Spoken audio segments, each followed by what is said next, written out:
Primeiro-Ministro Tauro Matangruak agradece ao parceiro desenvolvimento Sira e continua o apoio ao setor saúde, onde tulum povo Timor-Leste mori saudável.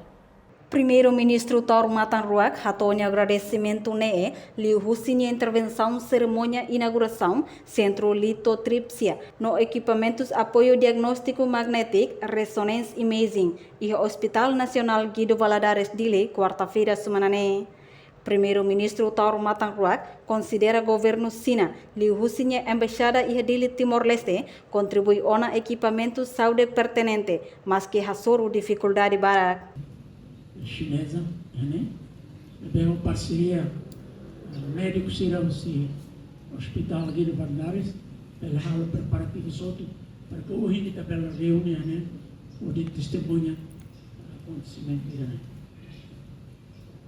Governo comprometido para continuar o apoio de Bebele para a dia tinha hospital Guido Valadares.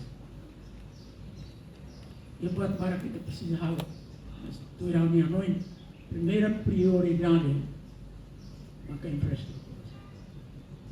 E a parte selo Tauro Matangruak mos agradece a ministra Saúde, Odete Maria Freitas Belo, a técnica Saúde Sira, nebe esforço macas, o de serviço ramuto com o Ministério Finanças, busca recursos humanos, o de desenvolve Hospital Nacional Guido Valadares.